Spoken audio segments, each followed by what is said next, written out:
25장 찬송하고 시작하겠습니다.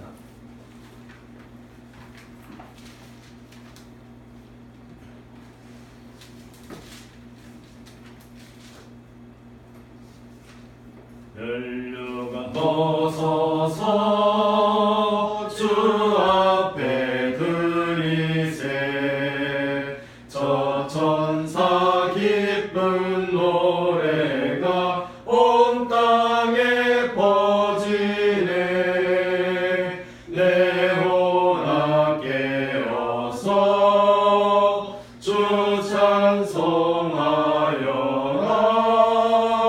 온 백성 죄를 속하신 만왕의 왕일세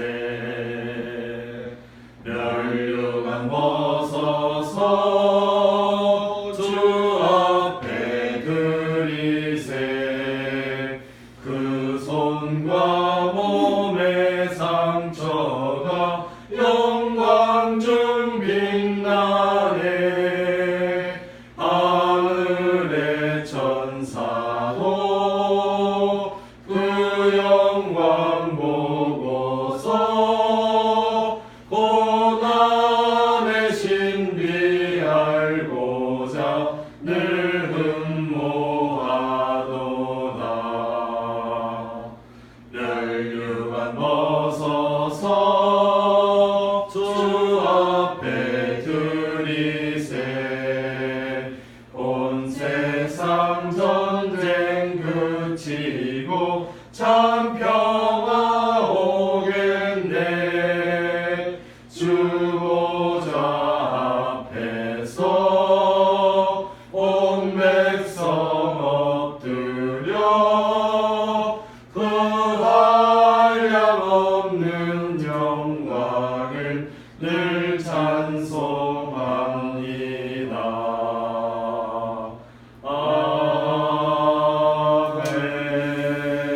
아멘.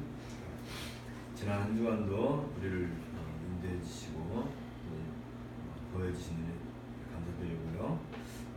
오늘부터 주보를 이걸로 대치하기로 했습니다. 왜냐하면 여기에 고백으로 부른 죄의 고백 이런 것을 여러분들이 성경을 그때그때 찾기가 불편하니까 이걸로 대신 진행하기로 했고요. 그리고 이제 우리가 성경 낭독을 요한복음 하고 있는데 우리가 지금 로마서를 가고 있는데 로마서도 성경에 있는 게 낫기 싶어요. 그래서 설교 시작할 때에 우리 회원분이 로마서 2장 오늘 순서가 2장이니까 2장 낭독을 하고 하나님 말씀을 같이 생각해 보도록 하겠습니다.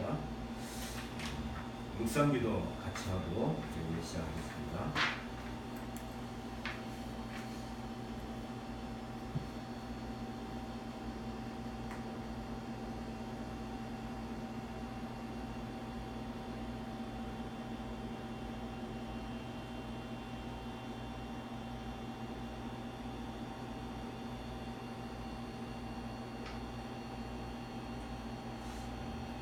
같이 일어나셔서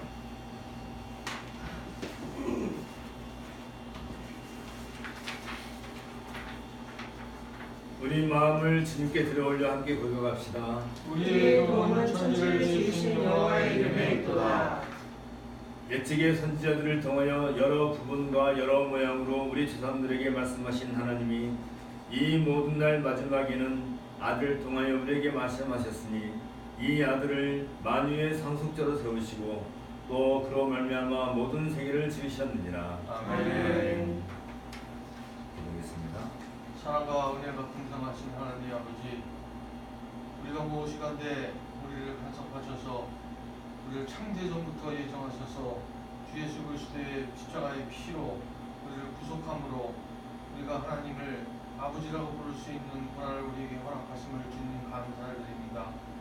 정말 하나님이 없으면 예수 그리스도의 피가 없었다면 우리가 이와 같이 정말 기쁨 가운데 살 수 없고 항상 염려 근심 걱정 죽음 가운데 그 올무 가운데 그 흠악의 권세 가운데 우리가 살 수밖에 없었지만 이제는 그 광명을 찾고 그 우리가 생명에 이르는 길에 이르렀음을 주님 감사를 드립니다. 우리가 비록 이 세상에 땅을 들여놓고 살지만은 이 세상에는 어떤 희망도 어떠한 의지도 의뢰도 할 수 없음을 우리가 압니다. 우리의 시민권은 하늘나라에 있사오니 우리가 하늘 들어볼 때 천지를 지으신 아버지께서 우리를 지키심을 우리가 압니다. 하나님 아버지, 그러므로 우리가 언제나 평안하고 평강 가운데에 우리가 살 수 있고 우리가 항상 기쁨 가운데에 하나님을 찬양하며 예배할 수 있음을 주님께 감사를 드립니다. 오늘도 우리가 작은 모임이 모였습니다. 우리가 비록 부르는 모임이 작지만은 하나님께서 기뻐 받으시는 예배로 나아갈 줄로 믿습니다. 우리가 하나님 앞에 나아갈 수 없는 그러한 죄인들이오나 오직 십자가의 보혈을 받고 주님 앞으로 나아갑니다. 하나님께서 부르심으로 우리가 백성으로서 응답하는 이 예배 시간 주님께서 축복하시고 그리고 영광 받아 주시옵기를 간절히 기도드리옵나이다. 역사를 주관하시고 모든 것을 하나님의 섭리 가운데 이루시는 하나님께서 이 한반도의 평화와 한반도의 어떤 영구적인 이러한 화평을 주께서 계획하신 줄로 믿사옵고 감사를 드립니다. 모든 일정들이 잘 이루어질 수 있도록 해주시고 그래서 다음 사회에는 정말로 평화로운 한반도, 정말로 핵이 없는 한반도, 정말 기쁨 가운데 이루는 한반도가 이루어져서 북녘 땅에도 주 예수 그리스도의 복음이 전파되는 그날까지 우리가 기도를 멈추지 않도록 주여 도와주시옵기를 간절히 기도드릴 때 모든 말씀을 우리 주님 예수 그리스도를 받들어 기도드렸습니다. 아멘. 1장 정상하겠습니다. 만복의 근원 하나님 온 백성 찬송 드리고 저천사여 찬송하세 찬송 성부 성자 성령 아멘. 자리에 앉으시고 고백을 부르. 그러므로 너희가 그리스도와 함께 다시 살리심을 받았으면 위의 것을 찾으라. 거기는 그리스도께서 하나님 우편에 앉아 계시느니라. 위의 것을 생각하고 땅의 것을 생각하지 말라. 이는 너희가 죽었고 너희 생명이 그리스도와 함께 하나님 앞에 감추어졌습니다. 아멘. 죄의 고백 같이 하겠습니다. 그러므로 땅에 있는 지체를 죽이라. 곧 음란과 부정과 사욕과 악한 정욕과 탐심이니 탐심은 우상 숭배니라. 이것들로 말미암아 하나님의 진노가 임하느니라. 아멘. 제 고백을 위한 묵상을 같이 하겠습니다.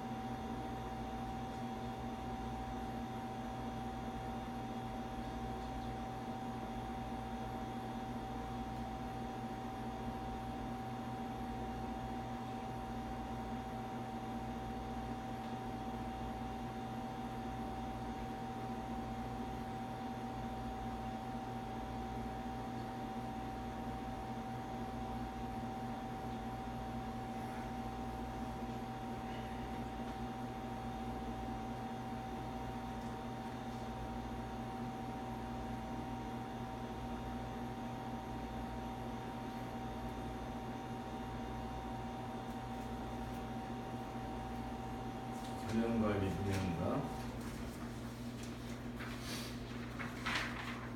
그러므로 너희가 그리스도 예수를 주로 받았으니 그 안에서 행하되 그 안에 뿌리를 박으며 세움을 받아 교훈을 받은 대로 믿음에 굳게 서서 감사함을 넘치게 하라. 또 범죄와 육체의 무할례로 죽었던 너희를 하나님이 그와 함께 살리시고 우리의 모든 죄를 사하시고 우리를 거스르고 불리하게 하는 법조문으로 쓴 증서를 지으시고 제하여 버리사 십자가에 못 박으시고 통치자들과 권세들을 무력화하여 드러내어 구경거리로 삼으시고 십자가로 그들을 이기셨느니라. 아멘. 31장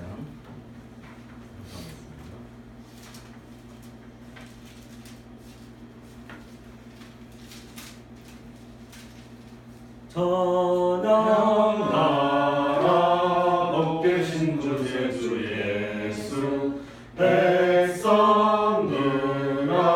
사랑을 전하세 경배하라 하늘의 천군과 천사 주님 앞에 영광을 돌리세 목자같이 우리를 지키시고 종일 품에 늘 안아주시니 찬양하라 높으신 권세를 찬양 찬양 찬양 영원히 드리세 찬양하라 복되신 구세주 예수 우리 대신 죽임을 당했네 구주 예수 영원한 구원의 소망 경배하며 겸손히 절하세 찬양하라 우리 죄 지신 예수 그의 사랑 한없이 크셔라 찬양하라 높으신 권세를 찬양 찬양 찬양 영원히 드리세 찬양하라 복되신 구세주 예수 천사들아 즐겁게 찬양해 우주 예수 영원히 다스리시니 면류관을 주 앞에 드리세 우주 예수 세상을 이기시고 영광 중에 또다시 오시리 찬양하라 높으신 권세를 찬양 찬양 찬양 영원히 드리세 성경 낭독은 요한복음 19장입니다. 이에 빌라도가 예수를 데려다가 채찍질하더라. 군인들이 가시나무로 관을 엮어 그의 머리에 씌우고 자색 옷을 입히고 앞에 가서 이르되 유대인의 왕이여 평안할지어다 하며 손으로 때리더라. 빌라도가 다시 밖에 나가 말하되 보라 이 사람을 데리고 너희에게 나오나니 이는 내가 그에게서 아무 죄도 찾지 못한 것을 너희로 알게 하려 함이로라 하더라. 이에 예수께서 가시관을 쓰고 자색 옷을 입고 나오시니 빌라도가 그들에게 말하되 보라 이 사람이로다 하매 대제사장들과 아랫사람들이 예수를 보고 소리질러 이르되 십자가에 못 박으소서 십자가에 못 박으소서 하는지라. 빌라도가 이르되 너희가 친히 데려다가 십자가에 못 박으라. 나는 그에게서 죄를 찾지 못하였노라. 유대인들이 대답하되 우리에게 법이 있으니 그 법대로 하면 그가 당연히 죽을 것은 그가 자기를 하나님의 아들이라 함이니이다. 빌라도가 이 말을 듣고 더욱 두려워하여 다시 관정에 들어가서 예수께 말하되 너는 어디로부터냐 하되 예수께서 대답하여 주지 아니하시는지라. 빌라도가 이르되 내게 말하지 아니하느냐 내가 너를 놓을 고난도 있고 십자가에 못 박을 고난도 있는 줄 알지 못하느냐. 예수께서 대답하시되 위에서 주지 아니하셨더라면 나를 해할 고난이 없으리니 그러므로 나를 내게 넘겨준 자의 죄는 더 크다 하시니라. 이러함으로 빌라도가 예수를 놓으려고 힘썼으나 유대인들이 소리질러 이르되 이 사람을 놓으면 가이사의 충신이 아니니이다. 무릇 자기를 왕이라 하는 자는 가이사를 반역하는 것이니이다. 빌라도가 이 말을 듣고 예수를 끌고 나가서 돌을 깐 뜰 히브리 말로 가바다에 있는 재판석에 앉아 있더라. 이날은 6월절의 준비일이요 때는 제6시라. 빌라도가 유대인들에게 이르되 보라 너희 왕이로다. 그들이 소리 지르되 없이하소서 없이하소서 그를 십자가에 못 박게 하소서. 빌라도가 이르되 내가 너희 왕을 십자가에 못 박으랴. 대제사장들이 대답하되 가이사 외에는 우리에게 왕이 없나이다 하니 이에 예수를 십자가에 못 박도록 그들에게 넘겨주니라.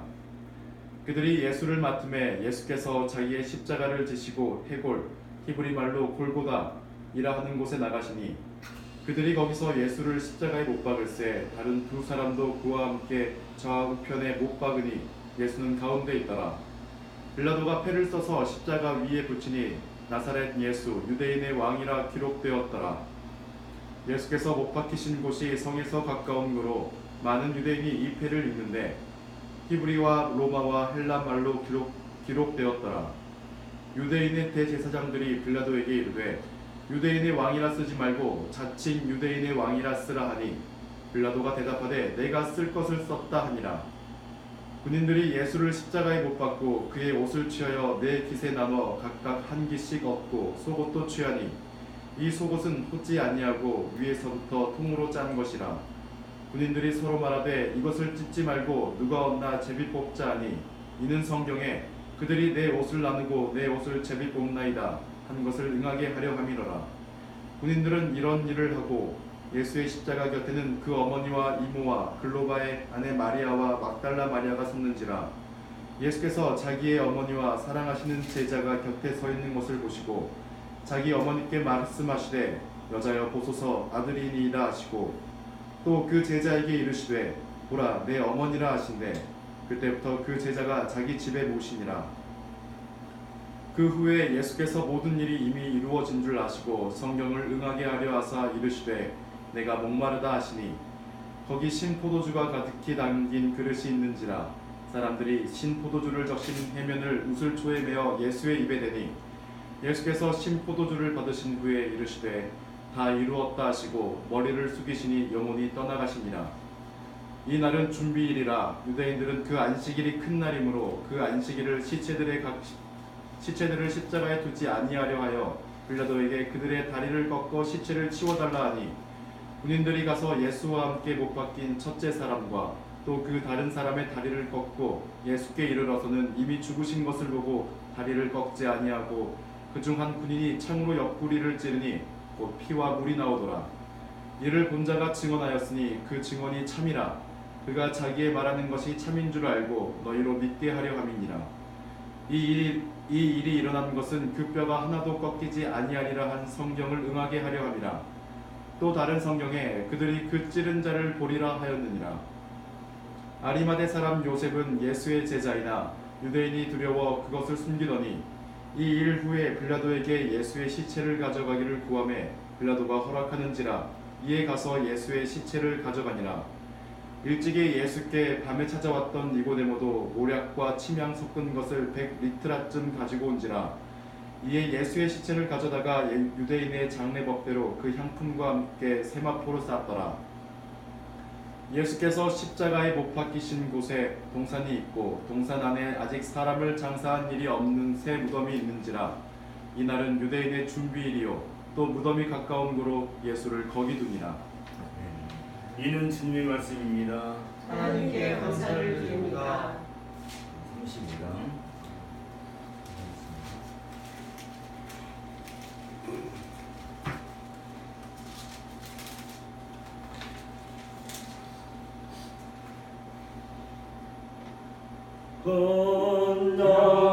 건강하로신 주 이곳에 오셔서 이 모인 자들로 주 백성 삼으사 그 중에 항상 계시고 그 중에 항상 계시고 큰 영광 나타내소서. 이 백성 기도와 또 예물 드림이 양내와 같으니 곧 받으옵소서. 주 예수 그 신복음을 주 예수 그 신복음을 만 백성 듣게 하소서.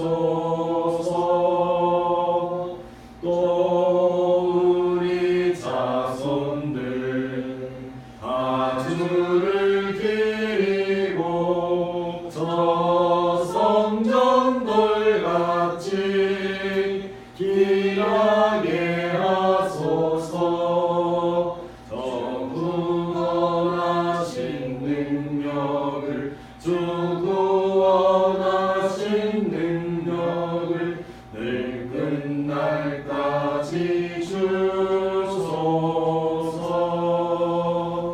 주 믿는 만민이 참 진리 지키며 옛 성도들 같이 주 찬송하다가 저 천국 보좌 앞에서 늘 찬송하게 하소서.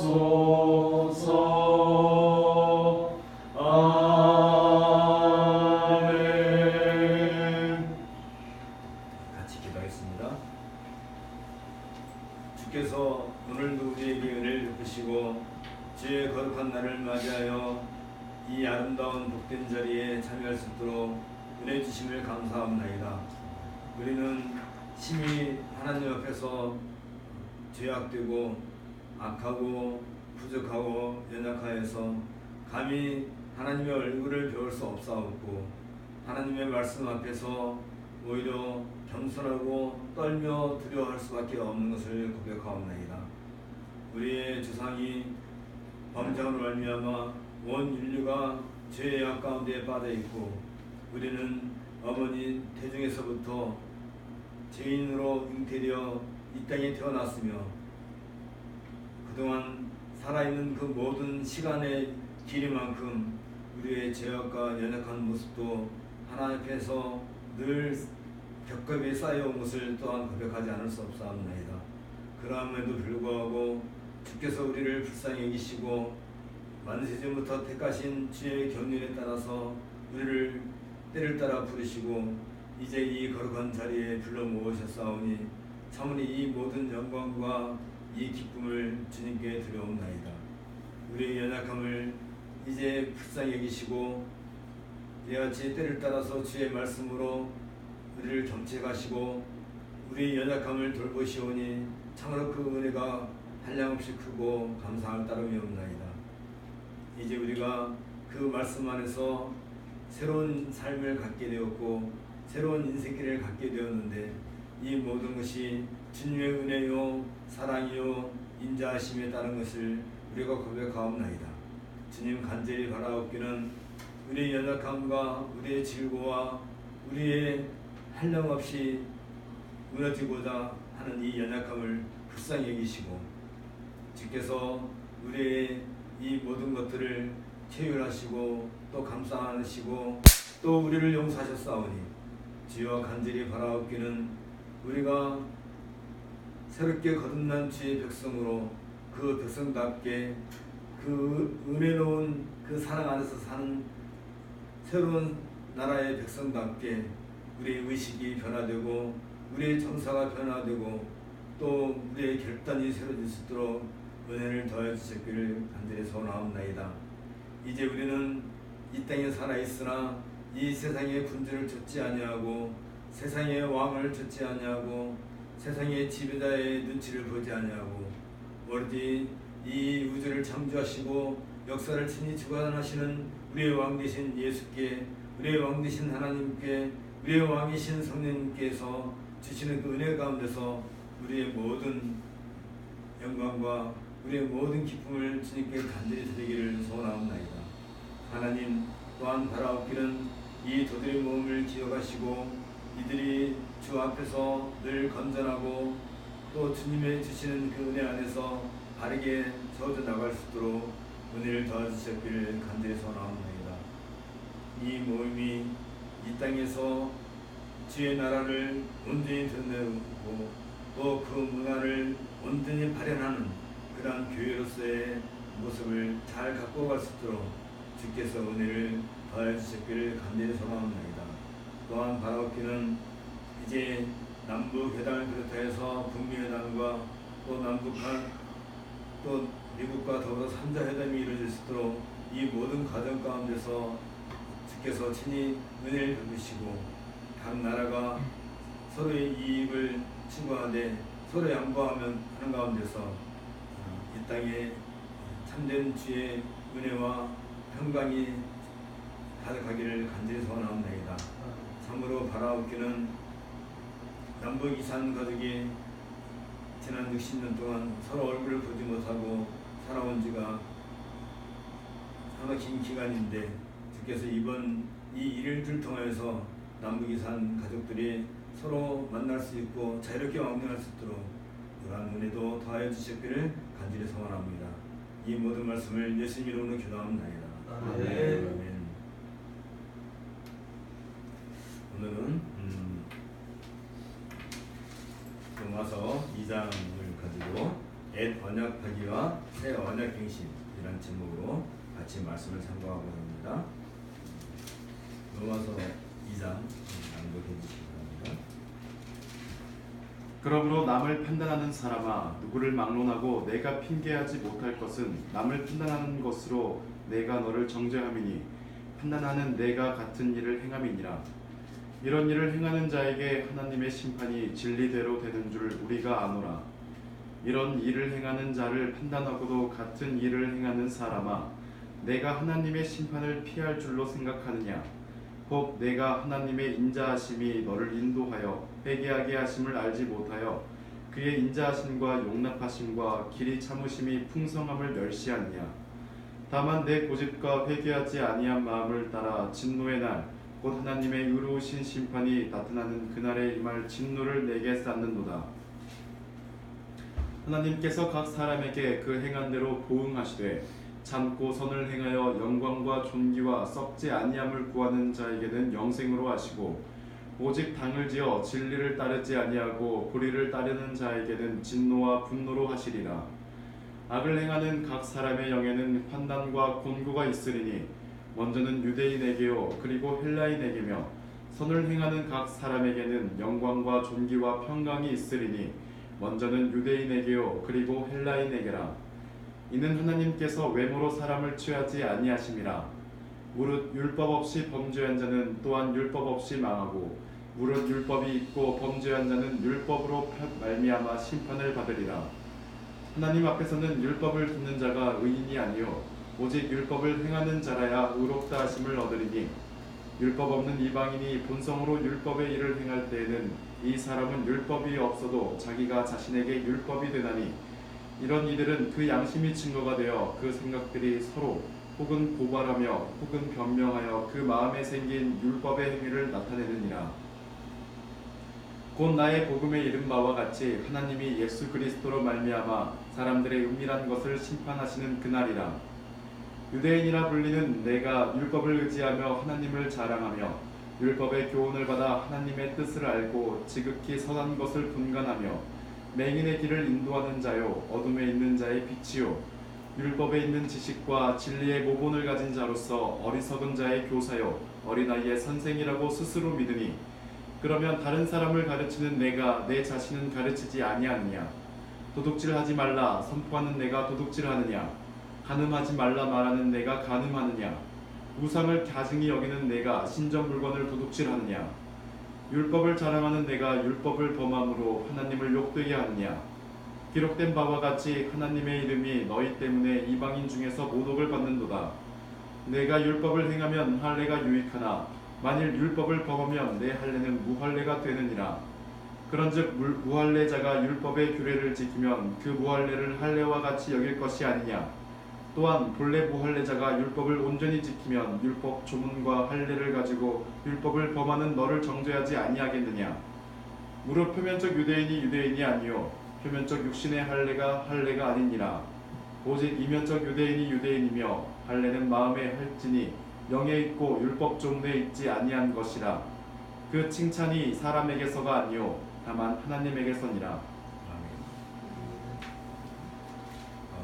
우리가 지난 시간에 로마서 1장을 봤습니다. 로마서 1장에서는 복음은 하루아침에 완성된 것이 아니고 하나님께서는 그리스도에 대하여 오래전부터 계획하시고 선지자를 통해 알리셨고 성경에 기록하여 모든 세대의 사람들에게 증거한 것이라고 그게 바울은 밝혔습니다. 그리고 부활하신 예수 그리스도는 하나님으로부터 만유를 통치하는 권세를 받으셨으며 우주적인 왕권을 행사하시는 분이시며 범세계적이며 복음을 믿는 자들에게 하나님의 의를 누리게 하시면서 창조 질서가 회복될 것을 바울은 말해주고 있습니다. 그러나 죄로 말미암아 인간은 인격적인 부패로 인하여서 어느 한 부분에서라도 정상적인 기능을 행할 수 없게 되었기에 창조를 통해 또는 복음을 통해 하나님의 의를 보여주셨음에도 불구하고 사람들은 하나님이 정하신 일에 대하여 악의적인 행위를 보일 수밖에 없다고 그렇게 지적한 바가 있습니다. 사람들은 이러한 인간의 부패 현상을 보고 이런 것들은 사형에 해당하다고 하면서도 정작 그 일을 행하는 자를 옳다고 할 정도로 안매한 상태에 빠져 있다는 것이 죄에 빠져 있는 인간에 대한 바울의 시각이었던 것을 우리가 로마서 1장을 통해서 보았습니다.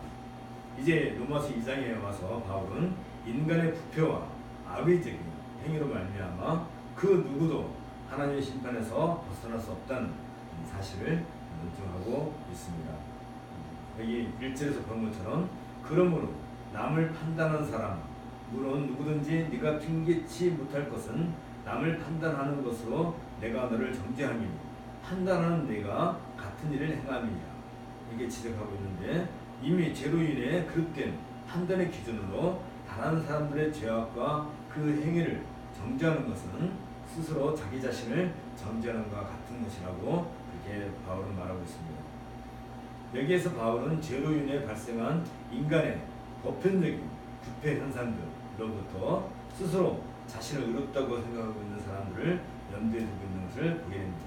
이 부류의 사람들을 판단하는 사람이라고 그렇게 말하는데 일부 학자들은 이들이 유대인이다 이렇게 주장을 하고 있지만 꼭 그렇게 볼 이유는 없을 것 같습니다. 왜냐하면 로마서 2장 2절에 있는 것처럼 이런 일을 행하는 자에게 하나님의 판단이 진리대로 되는 줄 우리가 아노라 이 문맥이 비춰볼 때 여기서 판단하는 사람이란 저희가 이 같은 일을 행하는 자는 사형에 해당하다고 하나님의 정하심을 알고도 자기들만 행할 뿐 아니라 또한 그 일을 행하는 자를 옳게하는지라는 일에 대하여 동조하지 않고 반대하는 그런 사람들을 가리킨 것으로 보는 것이 무난할 것입니다. 여기에서 이 같은 일을 하는 것은 로마서 1장 19절에서 32절에 있는 그 내용인데 우리가 다시 한번 이렇게 본다면 여기는 지정의 세 가지가 있다고 그랬죠. 첫 번째가 하나님의 진리를 거짓 것으로 바꾸는 그런 지적인 부패가 있고요. 두 번째는 인간의 욕망으로 하나님 복된 질서를 역행하려고 하는 그런 정서적인 거, 의지적인 거, 또 세 번째가 의를 부정하고 의무를 무시하는 그런 타락 그런 것들이 여기에 해당되는 것이라고 했습니다. 그래서 이런 것들을 가지고 이렇게 사람들은 역행하고 하나님에 대해서 거짓 것을 바꾸고 또 무시하는 이러한 사람들인데도 불구하고 그런 것을 보면 그들이 당연히 심판을 받아야 된다라고 사람들은 그렇게 말을 해왔다는 것입니다. 판단하는 사람의 부류에 속한 사람들은 적어도 다른 판단을 하기 위해서 그런 기준을 가지고 있어야 하는데 그러나 바울은 그렇게 다른 사람을 정죄하는 것으로 하나님의 심판을 그들이 면하는 것은 아니라고 그게 강조하고 있는 것입니다. 그러니까 다른 사람들의 죄악을 보고 그들을 판단하고 정죄한다고 해서 그들이 하나님의 정죄로부터 자유로울 수 없다는 것입니다. 왜냐하면 비록 다른 사람들을 정죄할 수 있는 판단의 기준을 자기가 가지고 있다 할지라도 그 판단의 기준이 과연 하나님 앞에서 정당한 것인가 하는 문제가 남아있기 때문에 그렇습니다. 인간은 아무리 선한 양심의 기준을 가지고 있다 할지라도 또는 비록 율법과 같이 고도한 하나님 나라의 법을 가지고 있다 할지라도 이미 죄로 말미암아 부패된 인격의 결함으로 말미암아서 정상적인 그런 기능을 발휘할 수 없는 것입니다. 때문에 어떤 사람들은 자기 스스로 바른 판단의 기준에 따라 남을 정죄한다고 하면서 그 자신 역시 그가 제시한 판단의 기준에 미치지 못하고 그 자신도 정죄를 받고 마는 것입니다. 이러한 이유로 바울은 판단하는 내가 같은 일을 행함이니라고 지적하고 사람은 누구나 판단의 기준에 합당한 바른 일을 행할 능력이 없다는 사실을 밝혀주고 있는 것입니다. 이 부류의 사람들은 하나님의 판단이 진리대로 되는 줄 우리가 아노라고 인정한다 할지라도 그가 아는 지적인 판단의 지식이 하나님의 심판으로부터 자신을 피하게 하는 길을 열어주는 것이 아님을 알아야 하는 것입니다. 그래서 이 사람들은 이런 말 합니다. 왜 하나님께서 불의와 악을 행하는 자들을 심판하지 않는가? 이런 의구심이 나타나는데 사실은 그 자신들도 그 심판 아래에 있다는 것을 그들은 깨우쳐야 되는 것입니다. 바울은 이들의 잘못된 생각을 지적하면서 여기 2장 4절에 혹 네가 하나님의 인자하심이 너를 인도하여 회개케 하심을 알지 못하여 그의 인자하심과 용납하심과 길이 차심의 풍성함을 멸시하느냐라고 반문하고 있습니다. 바울은 불의와 죄악을 행하는 죄인들과 또는 불의와 악을 심판하지 않는다고 주장하는 사람들이라 할지라도 하나님께서 오래 참으시는 것은 그들로 하여금 회개하길 기다리시는 하나님의 속성 때문이라고 그렇게 밝혀주고 있습니다. 때문에 하나님의 판단이 진리대로 되는 줄을 우리가 아노라 라고 하면서 다른 사람들을 정죄한다는 것은 하나님의 인자하심, 이 에세드를 거역하는 범죄를 범하는 것과 같다고 바울은 이렇게 보여주고 있는 것입니다. 하나님의 인자하심은 주의 백성을 심판하신 것까지도 유구하시는 하나님의 오래 참으심이며 여호와라는 하나님의 자기 계시를 통해 주어진 독특한 하나님의 속성인 것입니다. 이 속성은 주의 백성을 향한 하나님의 언약적 열정을 보여주고 있습니다. 하나님의 인자하심은 바로 모든 주의 백성들이 회개하여 구원에 이르게 하기 위한 언약적 사랑입니다. 때문에 인간이 구원에 이르지 못하는 것은 하나님 편에 그 원인이 있는 것이 아닙니다.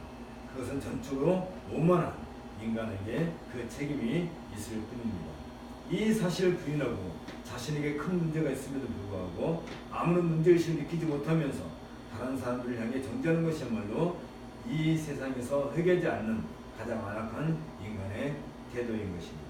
그래서 바울은 판단하는 사람을 향해서 2장 5절에서 다만 내 고집과 회개치 아니한 마음을 따라 진노의 날 곧 하나님의 의로우신 판단이 나타나는 그 날에 임할 진노를 내가 쌓는다 라고 말하고 있는 것입니다. 하나님의 인자심에도 불구하고 끝까지 하나님을 거역하는 인간은 스스로 자신에게 임할 심판을 맛보게 될 것입니다. 때문에 각 사람에게 그 행함대로 하나님께서 보응하신다는 바울의 주장은 틀림이 없습니다.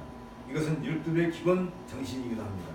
이 원리는 항상 정당하고 결코 변함이 없는 것입니다. 율법의 기본 정신은 율법주의와 구별됩니다. 율법주의는 사람이 스스로 힘으로 이루어보려고 하는 사상이고 이것은 철저하게 배격되어야 하는 것입니다.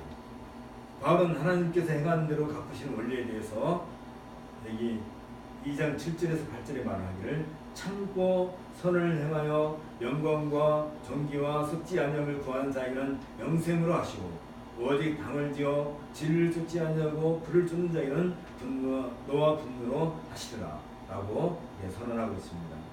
여기서 바울은 두 종류의 사람들이 있음을 제시하고 있습니다. 곧 하늘의 생명이 삶이하기 위해서 일생을 다해 구하는 사람들이 있는 반면에 이기적인 욕망이 불타있는 사람들이 있다고 보여주고 있습니다. 따라서 모든 믿는 자에게 구원을 주시는 하나님의 능력을 믿는다면 의인은 믿음으로 말미암아 살리라는 말씀처럼 장차 하나님께서 이루실 구원을 바라보며 살아가는 것에 대해 하나님은 그들의 끝까지 믿음을 지킬 수 있는 힘을 그들에게 주시는 것입니다. 그러나 이기적인 욕망을 가진 사람들, 즉 자기 확신에 가득 차 있는 사람들은 복음이라는 진리를 거스르고 불의를 추구할 뿐인 것입니다. 사람은 자기 자신을 위해 그리고 장래의 선과 구원을 위해 창조주신 하나님께 대하여 마땅한 신임과 순종을 표시하는 것입니다. 그럼에도 불구하고 사람들은 자신들의 종교나 확신을 앞세워 다시 말하면 자기들의 어떤 인력이나 또는 경험 그런 것을 앞세워서 동일한 일들까지도 정당화하고 있다고 바울은 지적하고 있습니다.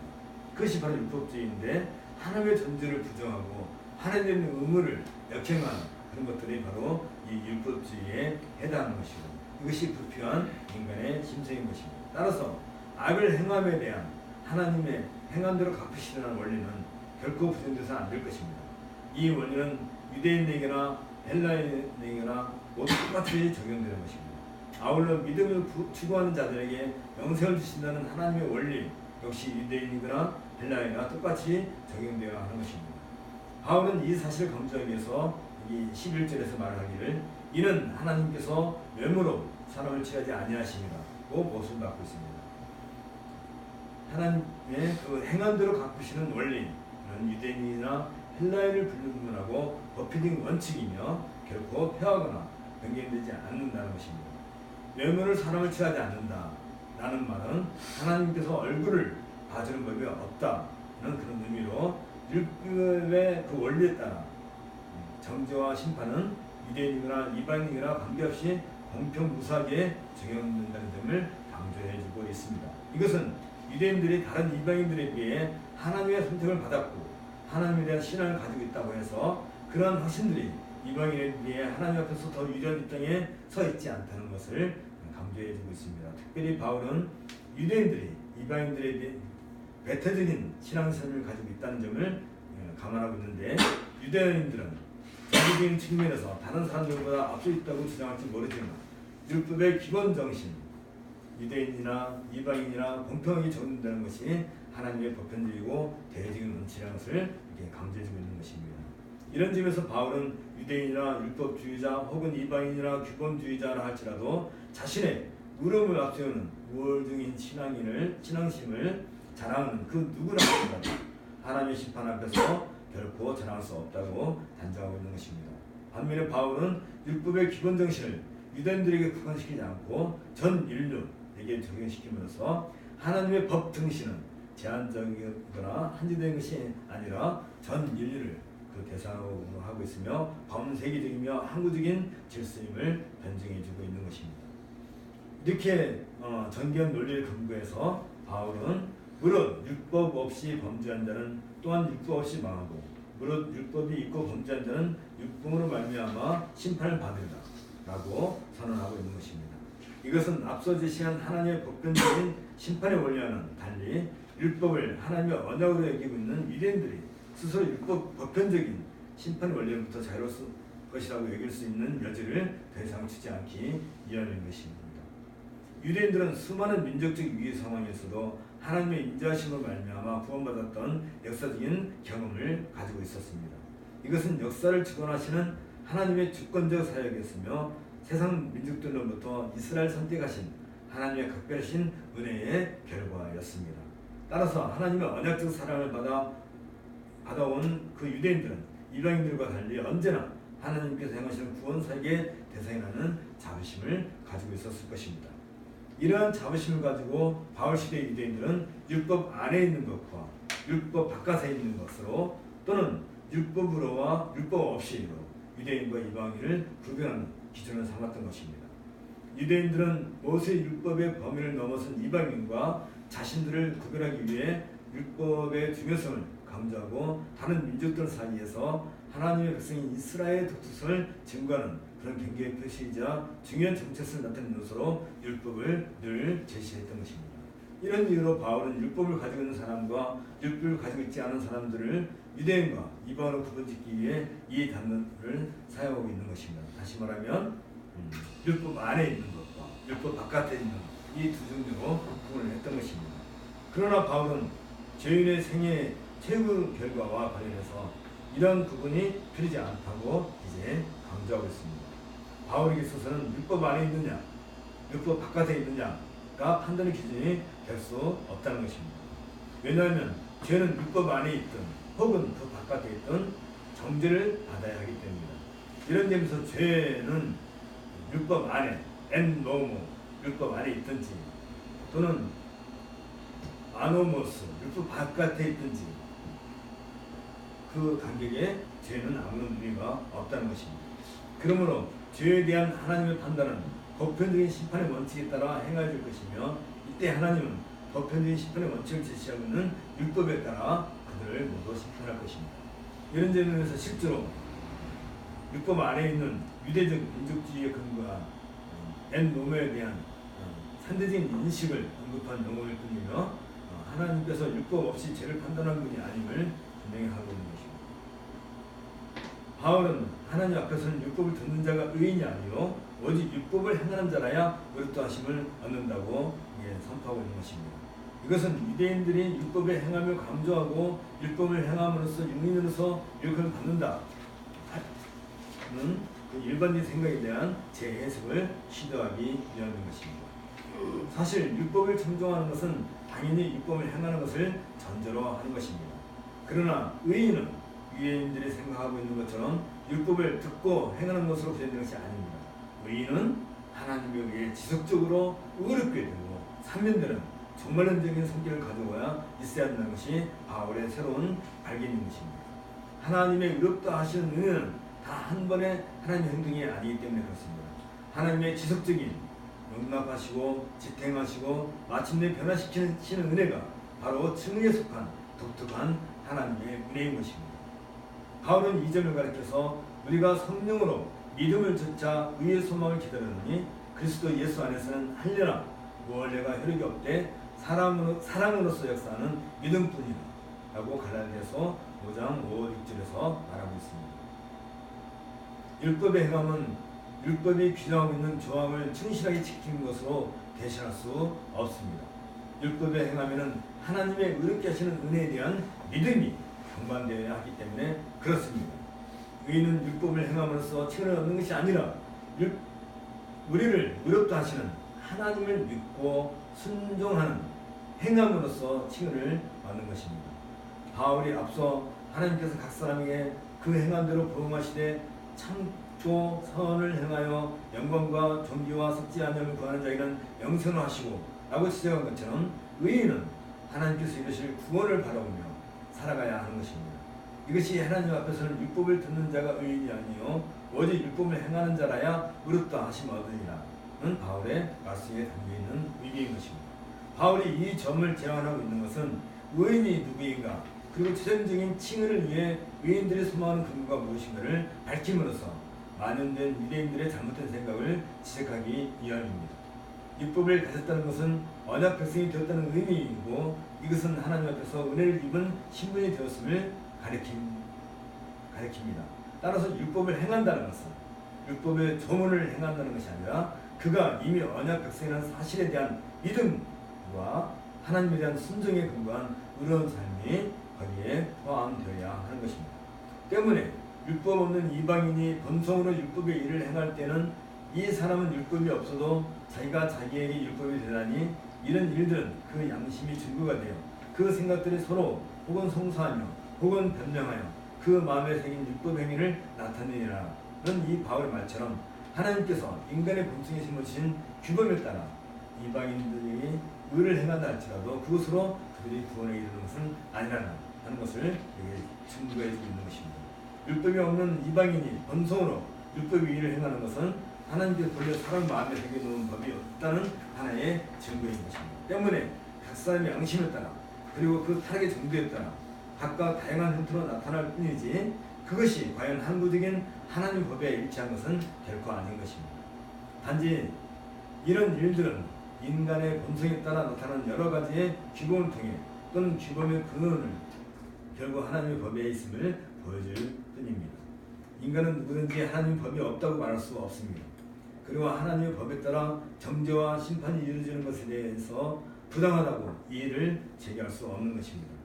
하나님의 심판은 율법에 따라 행하여야 되는지 그렇지 않든지 하나님께서 누구를 정죄하고 심판해도 공평무사한 것입니다. 그렇지만 바울은 하나님께서 율법에 정하신 원칙에 따라 심판하신다는 보편적인 원칙을 인해서 오히려 거기에서 소망을 찾고 있습니다. 다시 말하면 하나님은 아무런 원칙 없이 사람을 심판하는 것이 아니라 율법을 따라서 심판하신다 하는 이 보편적이고 항구적인 원칙으로 인해서 그 안에서 바울은 소망을 찾고 있는 것입니다.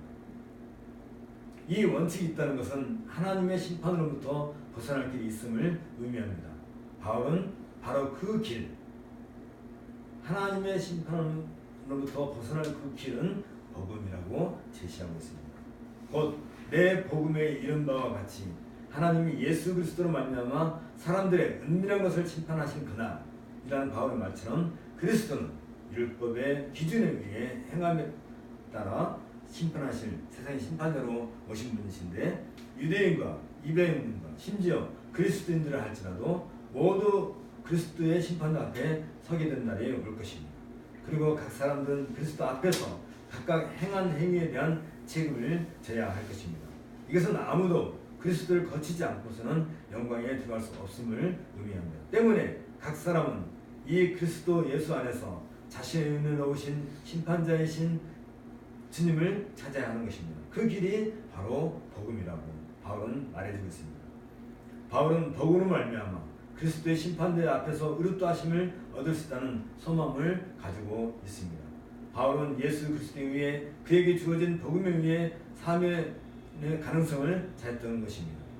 그것은 율법을 가지고 있고 율법을 의지하고 율법의 교훈을 받아 하나님 뜻을 알고 있다고 자부하는 유대인이 할지라도 마찬가지입니다. 왜냐하면 혈통적으로 획득한 하나님의 백성이라는 독특한 지위나 율법을 소유하고 자라나가며 하나님에 대한 열심과 참으로 중요한 진리와 지식을 소유했다 할지라도 그것들이 근본이 인간의 영적 능력을 해결해주지 못하기 때문입니다. 이런 점에서 유대인들이 율법 안에 있다 할지라도 그들의 영적 눈으로 인해서 그들은 이미 언약을 파괴한 것이라고 로마서 2장 25절 6절에서 바울은 지적해주고 있는 것입니다. 이스라엘의 역사는 이 사실을 증명하고 있습니다. 혈통적으로 확보된 이스라엘이 하나님의 백성임을 확인하기 위해 몸에 할례를 행했다 할지라도 그것으로 이스라엘의 진정한 하나님의 백성으로 서 있을 수 없었습니다. 할례는 이스라엘의 언약 파기에 아무런 역할을 하지 못했고 이스라엘의 하나님의 백성으로서 지위를 상실하게 될 때에도 아무런 능력을 발휘하지 못했습니다. 때문에 할례는 이스라엘이 하나님의 백성을 증거하는 진정한 표지가 되지 못했던 것입니다. 이런 점에서 바울은 대저 표면적 유대인이 아니요 표면적 신의 할례가 할례가 아니라 오직 이면적 유대인이 유대인이며 할례는 마음에 할지니 실명에 있고 의문에 있지 아니한 것이라 라고 여기 28절 29절에서 말하고 있습니다. 심령으로 하나님의 백성된 자가 진정한 하나님의 백성이며 심령에 행해진 할례만이 진정한 증표라고 바울은 강조하고 있는 것입니다. 이것은 성령님으로 말미암아 중생하여 새 사람이 될 때 하나님의 율법의 요구를 참된 의미에서 순종하고 이루어갈 수 있음을 의미하고 있습니다.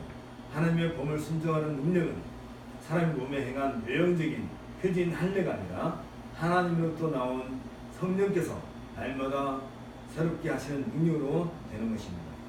이 사실은 죄로 말미암아 타락한 인간의 전적 무능력 때문에 율법의 행함 자체가 불가능함을 증명해 주고 있습니다. 따라서 율법을 행함으로 의를 입겠다고 생각하는 유대인들의 주장은 전혀 근거가 없게 되었습니다. 예레미야 31장 32절에서도 말하기처럼 나 여호와가 말하노라 이 언약은 내가 그들의 열조의 손을 잡고 애굽 땅에서 인도하여 내던 나라에 세운 것과 같지 아니할 것은 내가 그들의 남편이 되었어도 그들이 내 언약을 파하였습니다. 라고 하는 말씀에서 보는 것처럼 이스라엘 역사가 바로 이 사실을 인증해 주고 있는 것입니다. 다시 말하면 태어날 때부터 할례를 받고 이스라엘인 그들이 결국은 하나님을 배반하고 하나님의 율법을 행한다 하면서 율법을 행하지 못했던 그런 과거의 역사가 이 모든 사실을 보여주고 있는 것입니다. 여기에서 바울은 나 여호와가 말하노라 보라 날이 이르리니 내가 이스라엘 집과 유다 집에 새 언약을 세우리라 고 하신 새 언약에 대한 약속의 말씀 성취로서 이제 바울은 이 새 언약을 제시해주고 있는 것입니다. 곧 모세의 돌비에 새겨진 언약이 이스라엘 불순종으로 파괴된 이후 하나님께서 성령에 의해 심령에 새겨진 우리들 심령에 새겨진 새 언약을 주셨음을 이제 바울은 강조해주고 있습니다. 이런 의미에서 바울은 그 칭찬이 사람에게서 아니요 다만 하나님에게서입니다 라고 강조해주고 있습니다. 이런 말씀을 통해서 바울은 새 언약 아래에서는 유대인과 이방인의 구별이 필요 없게 되었음을 강조하고 이제 옛 질서의 세계가 닫히고 새로운 질서의 세계가 열렸습니다. 이제 이 새로운 질서로 오신 성령님의 새롭게 하심을 통해서만 진정한 의를 이룰 수 있다는 것을 인정해 주고 있습니다. 이제 그 자세한 내용은 로마서 3장을 통해서 우리가 또 보게 될 것입니다. 같이 기도하겠습니다. 하나님 아버지, 우리 인간이 얼마나 못되고 악한지 이스라엘의 오랜 역사를 통해서 우리가 보고 깨달았습니다. 그들은 몸에 할례를 가지고 있었고 자기들 율법을 가지고 있다 하여 이방인들을 힐난하고 자랑하였지만, 그러나 결국 그들의 역사가 보여진 것처럼 그들은 인류 앞에서 온갖 악행을 다 행하고 마침내 하나님의 심판을 받았습니다. 마찬가지로 우리가 이 땅에서 율법 안에 있든 율법 밖에 있든 결국은 그 율법으로 말미암아 모든 인류는 하나님의 심판의 대상인 것을 또한 배웠사옵나이다. 오로지 이제 그 율법의 완성이요 마침이 되신 예수 그리스도를 통해서만 구원을 받는다는 이 놀라운 복음의 사실을 이제 바울은 논증해 두고 있습니다. 이 복음을 통해서, 이 복음의 내용을 통해서, 이 복음을 믿음으로 말미암아 우리가 하나님께로부터 의롭다 칭함을 받는다는 이 사실을 다시 한번 우리 마음속에 새기게 해 주옵소서. 예수님 이름으로 기도합나이다. 다 같이 일어나셔서 65장 찬송하겠습니다.